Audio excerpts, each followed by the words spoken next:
today. Today, I wanted to do a little talk on just thinking about real estate investment and what it really means over the medium term. And I've today put up an example of real estate held over a medium term time frame, time in the market, and kind of want to show you guys the results so you can see the proof is in the pudding. So if you're listening on a podcast or something like that, what I've done, I've put up an address, 115 Constitution Road, Dulwich Hill. And this is a property that I got involved in negotiating back in 2008.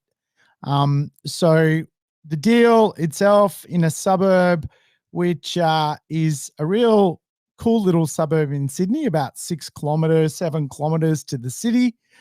I negotiated this deal back then using really the 4X growth plan. I got into this deal for the client at the time doing a discount strategy. The location strategy was really a gentrification move. The market being Sydney, obviously a big marketplace to buy in, and particularly back in 2008, very underpriced back in 2008. And from a behavior point of view, as part of the 4X growth plan, this particular property built right on top of a park, but also transport. The tram or light rail was basically being earmarked for this neighborhood. So really, from a 4X growth plan point of view, this particular property, absolutely cracker. And back in 2008, a whole bunch of us bought some in this complex. I still own one in here today, as many of my clients do. But you can see back on the 26th of May, 2008, this particular asset sold for $313,500. It's a 1 bedroom, 1 bathroom, 1 car apartment. And certainly back in 2008, when we found this deal, the expectation working with clients is to see the best results of real estate. You got to stick it out. You got to go for a long period of time. And I guess one of the things I've noticed with people is no one really knows what long-term actually is. So I've kind of put it down for everyone so we can have the long-term real estate conversation. When it comes to being a speculator, people come and go from the real estate market. Generally, that happens over a sort of 1 to 6 year period.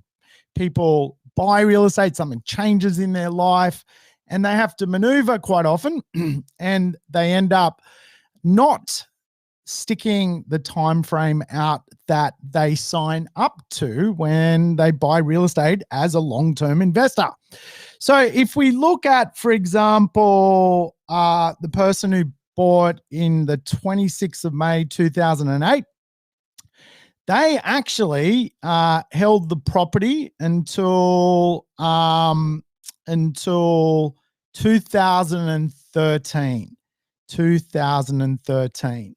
So they didn't go the distance. They didn't end up basically holding the asset for a medium-term time frame. They haven't yet had time to even go to a long-term time frame. So you can see the property was traded to Nelson. The buyer was Nelson in 2013. On the 4th of March, 2013, the property, which was $313,500, first sold. Second time it sold 5 years later for $422,500. About $100,000 gain, which is certainly a lot of money. But again, in that situation, very speculative. It could quite easily have been no capital gain over a 5-year period. And quite often that's the idea of mean reversion. In other words, not every year the property market grows in value and it kind of builds up Eventually it, compresses out, and we're kind of seeing that at the moment. There's been sort of 4 years of no growth, then one big year of growth, and we call that mean reversion. So we can see from 2013 though to 2021, the property has since traded one more time, and it recently just sold for $681,500. So the property, being 13 years since its first purchase, is now what we would call medium term from its ownership. And so short term, 7 to 12 years. Speculation, the first buyer actually speculated, just stayed in this deal for a short period of time. Now, the reason I'm sort of flagging, I guess, the sales, like obviously there's been 3 sales on this property, is if the first buyer basically just never sold and did what they signed up for, which was hold the asset over a medium term, being 13 years. And I teach that we really want to hold real estate for about 15 years as a minimum in the medium term level. If we can go longer, even better. And not everyone has long enough left in their purchasing life because they are getting older, but certainly over a 15-year period, we tend to see real estate do really, really well. And if you're holding real estate at the moment and perhaps it's stagnated or whatever, and you've heard it, 5, 6, 7 years, it really is short term. And you've got to let mean reversion do its thing. Eventually, it catches up on itself. It's really probably the lesson here. But you can see this 1-bedroom apartment actually went on to double in value in around 13 years, which is something that I commonly teach, that real estate cycles will last between 13 and 18 years with, 15 years being the average. So this one's done really well. It's performed nicely. The property was reliable to the process.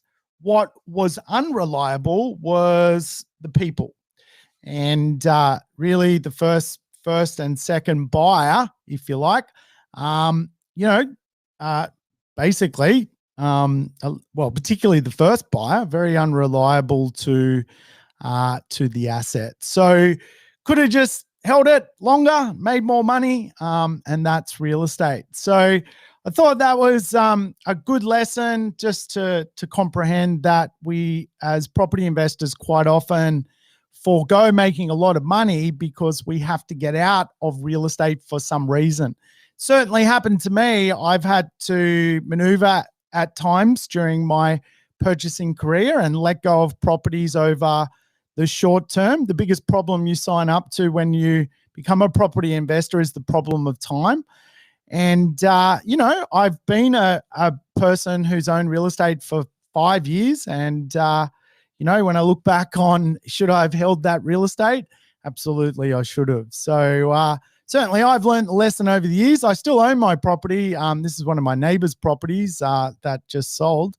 And I've made around $500,000 from that property actually over that 13-year period. So hopefully that helps. Hopefully you're encouraged to go longer and hold assets for a longer period of time. All right, guys, thanks for tuning in today. I might just end the stream there, and you can always listen to this on RSAM, the podcast. So, check it out if you're listening on the podcast, 32115 Constitution Road, Dulwich Hill. You can usually find that kind of data when you're searching the sales history. So go check it out and you'll see what I'm talking about.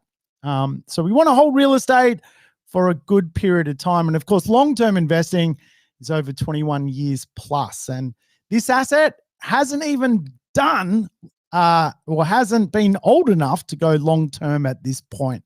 The asset itself is only 14 years old. And so it's, it hasn't even done long term. So it'll be interesting to come back in about 8 years' time and see what the value is, and then obviously link it back to that first purchaser who probably should have held the asset. Right.